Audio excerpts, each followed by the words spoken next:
India Legal presents Courts Roundup.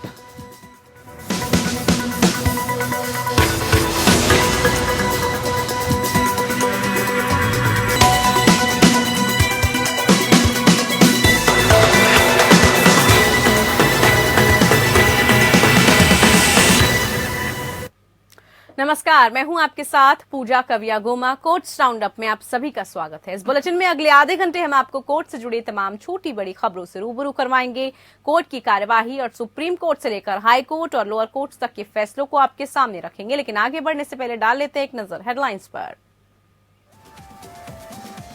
NEET PG आरक्षण पर supreme court का फैसला, कहा हम कोटा पर रोक नहीं लगाएंगे, देश को डॉक्टरों की जरूरत, मेरिट के साथ आरक्षण दिया जा सकता है।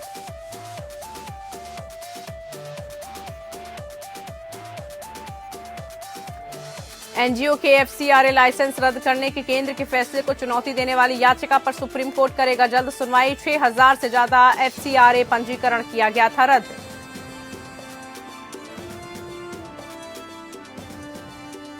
कड़कड़डूमा कोर्ट ने दिल्ली दंगे मामले में सुनवाई में पहली सजा सुनाई। दोषी को 5 साल के कारावास की सजा। दोषी आग लगाने वाली दंगई भीड़ में था शामिल। मुंबई की अदालत ने बुलीबाई ऐप केस में आरोपियों को नहीं दी राहत। विशाल झा, मयंक रावत, श्वेता सिंह की जमानत याचिका रद्द। आरोपियों को 14 दिनों की न्यायिक हिरासत में।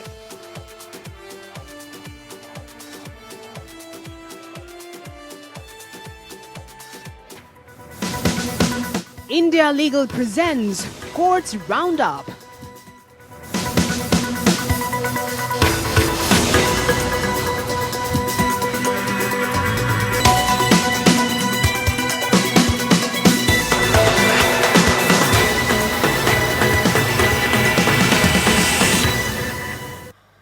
चलिए कोर्ट्स राउंडअप की शुरुआत करते हैं। बात सुप्रीम कोर्ट की, जिसने केंद्र सरकार को मेडिकल पाठ्यक्रमों में अखिल भारतीय कोटा या एआईक्यू सीटों में ओबीसी के लिए 27% और आर्थिक रूप से कमजोर वर्गों को 10% आरक्षण देने की अनुमति दे दी है। इसके साथ ही सर्वोच्च न्यायालय ने एक महत्वपूर्ण टिप्पणी की है। सुप्रीम कोर्ट ने कहा है कि मेरिट के साथ आरक्षण भी दिया जा सकता है, इसे विरोधाभासी नहीं मानना चाहिए।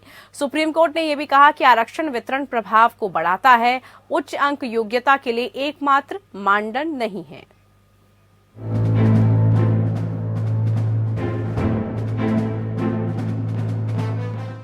सुप्रीम कोर्ट ने राष्ट्रीय पात्रता और प्रवेश परीक्षा पीजी या नीट पीजी आरक्षण मामले में अपने फैसले को विस्तृत रूप से सामने रखा है।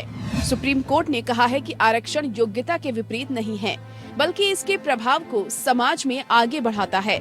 शीर्ष अदालत ने केंद्र को मेडिकल पाठ्यक्रमों में अखिल भारतीय कोटा सीटों पर ओबीसी को 27% और ईडब्ल्यूएस को 10% आरक्षण प्रदान करने की अनुमति देते हुए ये बात कही है। जस्टिस डीवाई चंद्रचूड़ की अध्यक्षता वाली पीठ ने कहा कि न्यायिक औचित्य हमें कोटे पर रोक लगाने की अनुमति नहीं देगा, खासकर जब काउंसलिंग लंबित हो और मामले में जहां संवैधानिक व्याख्या शामिल हो। पीठ ने कहा कि न्यायिक हस्तक्षेप से इस साल प्रवेश प्रक्रिया में देरी होती है। पात्रता योग्यता में किसी भी बदलाव में प्रवेश प्रक्रिया में देरी होती और मुकदमेबाजी भी होती। हम अभी भी महामारी के बीच में हैं और इस तरह देश को डॉक्टरों की जरूरत है। शीर्ष अदालत ने कहा कि प्रतियोगी परीक्षाएं आर्थिक सामाजिक लाभ को नहीं दर्शाती हैं, जो कुछ वर्गों को मिला है। इसलिए योग्यता को सामाजिक रूप से प्रासंगिक बनाया जाना चाहिए। शीर्ष अदालत ने ये भी कहा कि प्रदीप जैन के फैसले को इस तरह से नहीं पढ़ा जा सकता कि अखिल भारतीय कोटा सीटों में कोई आरक्षण नहीं हो सकता। शीर्ष अदालत ने ये भी कहा कि ये तर्क नहीं दिया जा सकता है कि परीक्षाओं की तारीखें तय होने के बाद नियमों में बदलाव किया गया। अदालत ने कहा कि एआईक्यू सीटों में आरक्षण देने से पहले केंद्र को इस अदालत की अनुमति लेने की आवश्यकता नहीं थी और इस तरह उनका फैसला सही था। ईडब्ल्यूएस कोटे के संबंध में पीठ ने कहा कि याचिकाकर्ताओं की दलील सिर्फ एआईक्यू में हिस्सेदारी तक सीमित नहीं थी, बल्कि मानदंड पर भी थी। इसीलिए इस मामले पर विस्तार से सुनवाई की जरूरत है। लिहाजा अदालत ने मामले को मार्च के तीसरे सप्ताह में विचार करने का निर्णय लिया है। नील ऑरेलियो नून्स के नेतृत्व में याचिकाकर्ताओं के एक समूह ने पीजी पाठ्यक्रमों में मौजूदा शैक्षणिक सत्र से नीट अखिल भारतीय कोटे में ओबीसी और ईडब्ल्यूएस आरक्षण को लागू करने के लिए केंद्र की 29 जुलाई की अधिसूचना को चुनौती दी है। Bureau report. तो वहीं विदेशी चंदे के लिए एनजीओ के एफसीआरए लाइसेंस रद्द करने का मामला सुप्रीम कोर्ट पहुंच गया है। सुप्रीम कोर्ट में 6000 से ज्यादा एनजीओ का एफसीआरए पंजीकरण रद्द करने को चुनौती देने के लिए याचिका दाखिल की गई है। याचिका में कहा गया है कि कम लाइसेंस रद्द करने से कोविड राहत प्रयासों पर असर पड़ता है। इधर सुप्रीम कोर्ट जल्द सुनवाई को तैयार भी है। इसके चलते इस मामले में पहली सुनवाई 24 जनवरी को होगी। अमेरिका के एनजीओ ग्लोबल पीस इनिशिएटिव ने ये याचिका दाखिल की है। याचिका में मदर टेरेसा द्वारा शुरू किए गए मिशनरी ऑफ चैरिटी का भी जिक्र है। हालांकि केंद्र ने 6 जनवरी को उसके एफसीआरए लाइसेंस का नवीनीकरण कर दिया था। याचिका में कहा गया है कि इन गैर सरकारी संगठनों द्वारा लाखों भारतीयों की मदद की जाती है। इन हजारों गैर सरकारी संगठनों के एफसीआरए पंजीकरण को अचानक और मनमाने ढंग से रद्द करना संगठनों, उनके कार्यकर्ताओं के साथ साथ उन लाखों भारतीयों के अधिकारों का उल्लंघन है जिनकी वो सेवा करते हैं। विशेष रूप से ऐसे समय में प्रासंगिक है जब देश कोविड-19 वायरस की तीसरी लहर का सामना कर रहा है। इस समय करीब 6000 गैर सरकारी संगठनों के लाइसेंस रद्द करने के राहत प्रयासों में बाधा आएगी और जरूरतमंद नागरिकों को सहायता से वंचित किया जाएगा। महामारी से निपटने में मदद करने में गैर सरकारी संगठनों की भूमिका को केंद्र सरकार, नीति आयोग और खुद प्रधानमंत्री कार्यालय ने भी स्वीकार किया है। याचिका में गैर सरकारी संगठनों के एफसीआरए लाइसेंस तब तक बढ़ाने की मांग की गई है जब तक कि कोविड को राष्ट्रीय आपदा के रूप में अधिसूचित रखा जाता है। हाल ही में गृह मंत्रालय ने फॉरेन कंट्रीब्यूशन रेगुलेशन एक्ट के तहत गैर सरकारी संगठनों यानी एनजीओ के रजिस्ट्रेशन रिन्यू न करने का फैसला किया था। इस कानून के अधीन ही एनजीओ को लाइसेंस मिलता है और उसके बाद ही वो विदेश से फंड हासिल कर सकते हैं।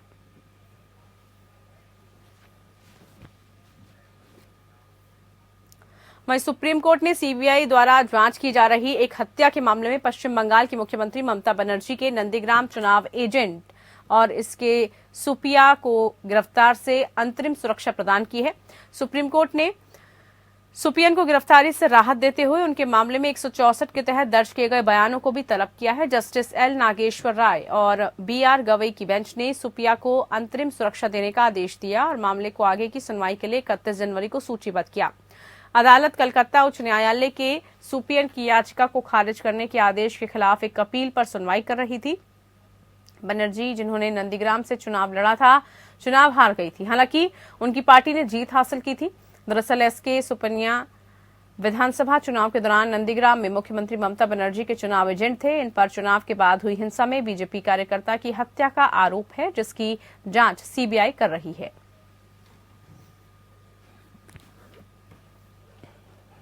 बात अब दिल्ली दंगे मामले की, जिसमें कोर्ट ने पहली सजा सुनाई है। दिल्ली की कड़कड़डुमा कोर्ट ने फरवरी 2020 में हुए दिल्ली दंगों के संबंध में दिनेश यादव नाम के व्यक्ति को 5 साल के कारावास की सजा सुनाई है। अतिरिक्त सत्र न्यायाधीश वीरेंद्र भट्ट ने पिछले महीने अपने फैसले में दिनेश यादव को एक घर को आग लगाने वाली दंगाई भीड़ में शामिल होने का दोषी पाया था। इन दंगों के मामलों में पहली बार किसी व्यक्ति को सजा सुनाई गई है। मामले की सुनवाई के दौरान यादव की अधिवक्ता शिखा गर्ग ने बताया था कि अदालत ने उनके मुवक्किल पर 12,000 रुपए का जुर्माना भी लगाया है। विस्तृत आदेश की प्रतीक्षा की जा रही है। अभियोजन पक्ष के अनुसार यादव दंगाई भीड़ का सक्रिय सदस्य था और वो 25 फरवरी की रात मनोरी नामक 73 वर्षीय महिला के घर में तोड़फोड़ करने और आग लगाने वालों में शामिल था। प्रोवोकेशन ने 11 गवाहों को क्रॉस किया था। मनोरी ने आरोप लगाया था कि करीब 150 से 200 दंगाइयों की भीड़ ने उनके घर पर हमला किया था जब उनका परिवार घर पर नहीं था। इस दौरान दंगाइयों ने सारा सामान लूट लिया और भैंस तक भी अपने साथ ले गए थे। यादव को 8 जून 2020 को गिरफ्तार किया गया। अदालत ने 3 अगस्त 2021 को उस पर आरोप तय किए। 6 दिसंबर को उसे दोषी करार दिया गया। इधर दिल्ली हाईकोर्ट ने शाहरुख पठान द्वारा दायर जमानत याचिका पर नोटिस जारी किया है। शाहरुख पठान ने उत्तर पूर्वी दिल्ली दंगों के दौरान एक पुलिसकर्मी पर बंदूक तान दी थी। दंगा के दौरान सशस्त्र भीड़ द्वारा किए गए हमले में कई पुलिसकर्मियों को चोटें भी आई थी और एक पुलिसकर्मी रोहित शुक्ला को गोली लगी थी। जस्टिस सुब्रमण्यम प्रसाद ने मामले को 16 मार्च को आगे की सुनवाई के लिए अधिसूचित करते हुए 4 सप्ताह के अंदर स्टेटस रिपोर्ट दाखिल करने को कहा है। पठान की जमानत याचिका को शहर की एक सत्र अदालत ने पिछले साल दिसंबर में खारिज कर दिया था।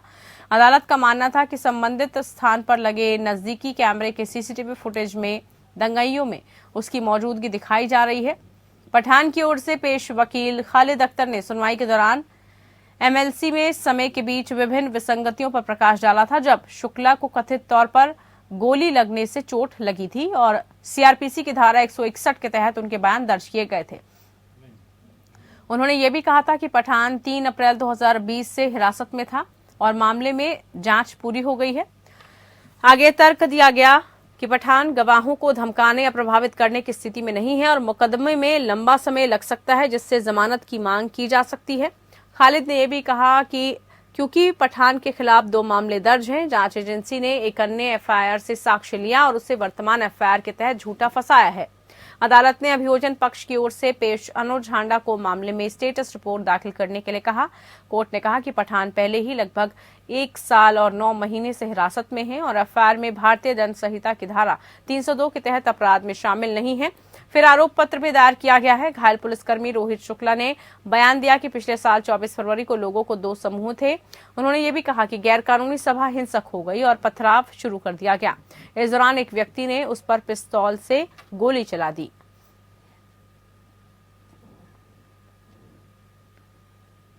इधर दिल्ली उच्च न्यायालय आगामी लीजेंड्स लीग क्रिकेट टूर्नामेंट के मंचन पर रोक लगाने से इंकार करते हुए कहा कि कोई भी क्रिकेट के खेल पर कॉपीराइट का दावा नहीं कर सकता और 5 दिवसीय टेस्ट मैचों से T20 क्रिकेट के हालिया प्रारूप में खेल के विकास पर कोई कॉपीराइट नहीं हो सकता।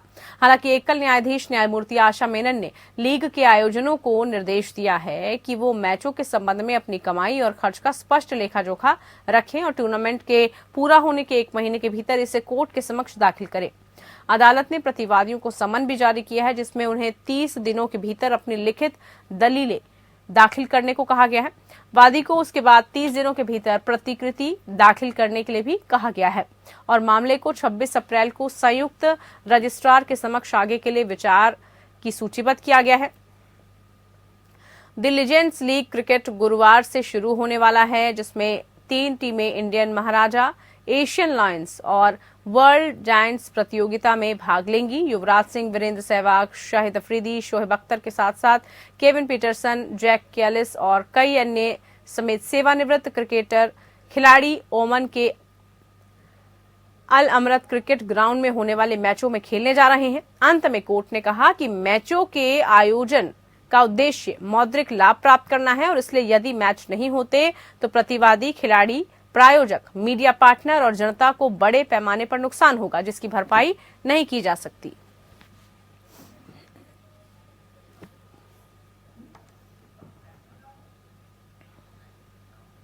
बात अब बुलीबाई ऐप की, जिसके मामले में गिरफ्तार आरोपी श्वेता सिंह, मयंक रावल को कोर्ट ने न्यायिक हिरासत में भेज दिया है। दरअसल दोनों की पुलिस हिरासत खत्म हो चुकी थी और उसके बाद शुक्रवार को कोर्ट में श्वेता को पेश किया गया था, लेकिन मयंक रावल को नहीं पेश किया गया क्योंकि वो कोरोना से संक्रमित थे। कोर्ट ने उन्हें 14 दिनों की न्यायिक हिरासत में भेज दिया है। दोनों ने कोर्ट में जमानत याचिका दायर की है। इधर मुंबई पुलिस ने इस तथ्य पर बल देते हुए उनके आवेदनों का विरोध किया था कि मामले की गहराई से जांच की जाए और आरोपियों की हिरासत की आवश्यकता है। उनके जवाब में इस बात पर प्रकाश डाला कि आरोपियों ने सिखों और मुसलमानों के बीच दुश्मनी पैदा करने के लिए अपने ट्विटर और अन्य सोशल मीडिया हैंडल पर जानबूझकर सिख नामों का इस्तेमाल किया था और वो सुलीबाई मामले के आरोपी के संपर्क में भी थे, जिसके कारण उन्होंने अपने विभिन्न सोशल मीडिया अकाउंट डिलीट कर दिए थे। आरोपी मयंक के वकील संदीप शेरखाने ने बताया कि श्वेता सिंह और मयंक ने बांद्रा कोर्ट में जमानत याचिका दायर की है। इस मामले में अब सोमवार 17 जनवरी को सुनवाई होगी। मुंबई पुलिस ने open source software platform GitHub पर डाले गए बुलीबाई ऐप पर नीलामी के लिए अनुमति लिए बिना सैकड़ों मुस्लिम महिलाओं की फर्जी तस्वीरें अपलोड किए जाने से संबंधित शिकायतों के बाद अज्ञात व्यक्तियों के खिलाफ एफआईआर दर्ज की थी। इस मामले में जांच के बाद पुलिस ने अब तक कुल 3 आरोपियों को गिरफ्तार किया है। वहीं दिल्ली में भी इस केस में मामला दर्ज किया गया था, जिसमें दिल्ली पुलिस ने एक शख्स को गिरफ्तार किया था।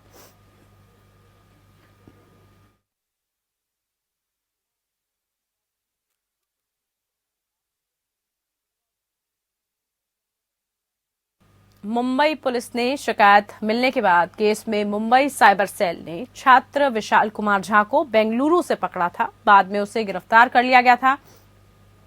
पुलिस ने झा को 10 दिनों की हिरासत में देने के लिए और साथ ही बेंगलुरु में उसके परिसरों की तलाश लेने की अदालत से अनुमति भी मांगी थी।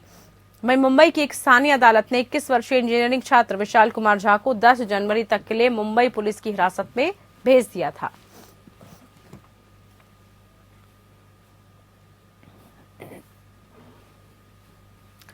तो वहीं झारखंड हाईकोर्ट ने ओएमआर शीट के पूर्ण मूल्यांकन के लिए एक उम्मीदवार के अनुरोध को ये कहते हुए अनुमति देने से इनकार कर दिया कि इससे हेरफेर होगा। दरअसल परीक्षार्थी ने अपना रोल नंबर भरते समय 8 के स्थान पर 6 का गलत गोला घेरा बना दिया था, जिसके कारण झारखंड संयुक्त सिविल सेवा प्रतियोगिता परीक्षा में पेपर 2 का मूल्यांकन नहीं हो पाया। न्यायमूर्ति एसएन पाठक ने कहा, अगर ओएमआर शीट के पुनर्मूल्यांकन के संबंध में विवाद को स्वीकार किया जाता है तो ये फ्लड गेट खोलने के समान होगा। भारत के संविधान के अनुच्छेद 226 के तहत ये अदालत ऐसे मामलों में हस्तक्षेप नहीं कर सकती। याचिका में कहा गया है कि याचिकाकर्ता झारखंड संयुक्त सिविल सेवा प्रतियोगिता परीक्षा की प्रारंभिक परीक्षा के लिए उपस्थित हुआ। रिजल्ट आने पर याचिकाकर्ता सफल नहीं पाया गया। पूछताछ करने पर पता चला कि पेपर 1 और 2 में उसने 240 अंक प्राप्त किए, जबकि 230 अनुसूचित जनजाति वर्ग के लिए कट ऑफ था। जबकि पुनर्मूल्यांकन की मांग पर जेपीएससी द्वारा कोई ध्यान नहीं दिया गया। जेपीएससी की ओर से पेश एडवोकेट संजय पेपरवाल ने अदालत को बताया कि याचिकाकर्ता द्वारा भरे गए रोल नंबर को गलत तरीके से काला करने के कारण ओएमआर स्कैनिंग मशीन द्वारा सामान्य अध्ययन पेपर 2 की ओएमआर उत्तर पुस्तिका को खारिज कर दिया गया था। इसलिए उसके पेपर 1 के स्कोर को केवल उसके कुल अंक के रूप में माना गया। कोर्ट ने मामले में हस्तक्षेप करने से इनकार करते हुए इस बात पर जोर दिया कि ये एक स्वीकृत तथ्य है कि याचिकाकर्ता ने अपने रोल नंबर के अंतिम अंक को 8 के बजाय 6 के रूप में गलत तरीके से काला कर दिया। ये देखा गया कि जेपीएससी उम्मीदवार की ओर से की गई गलती को सुधारा नहीं जा सकता। हो सकता है कि याचिकाकर्ता ने जानबूझकर 8 के बजाय अंक 6 को काला नहीं किया हो, लेकिन कानून की नजर में सहानुभूति का कोई स्थान नहीं है।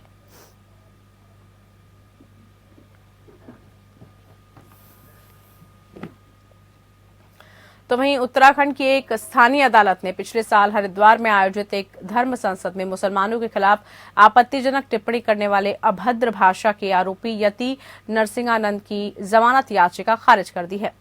मुख्य न्यायिक मजिस्ट्रेट हरिद्वार ने यति नरसिंहानंद की जमानत याचिका खारिज कर दी है, जिस पर पहले भी महिलाओं के खिलाफ आपत्तिजनक टिप्पणी करने का आरोप लगाया गया था। उसे 15 जनवरी को गिरफ्तार किया गया और बाद में उसे 14 दिनों की न्यायिक हिरासत में भेज दिया गया। उस पर धारा 295 का ठेस पहुंचाने के इरादे से जानबूझकर और दुर्भाग्यपूर्ण कार्य, 509 किसी भी महिला की शील का अपमान करने का इरादा, 323 स्वेच्छा से चोट पहुंचाना, 504 शांति भंग करने के लिए अपमान करना और 153A के तहत मामला दर्ज किया गया था। इधर भारतीय दंड संहिता के धर्म, जाति, नाम, स्थान, निवास, भाषा आदि के आधार पर विभिन्न समूहों के बीच शत्रुता को बढ़ावा देना। हाल ही में उत्तर प्रदेश के शिया वक्फ बोर्ड के पूर्व अध्यक्ष जितेंद्र त्यागी उर्फ वसीम रिजवी को गिरफ्तारी के बाद जमानत देने से इनकार किया गया था।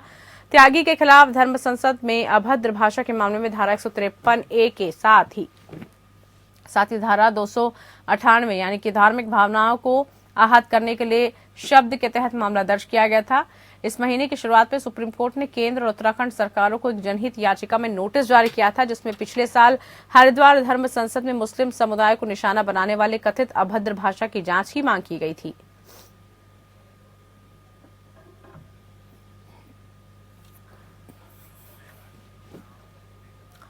चलिए इसी के साथ कोर्ट्स राउंड अप में इतना ही। मुझे दीजिए इजाजत। नमस्कार। India Legal presents Courts Roundup.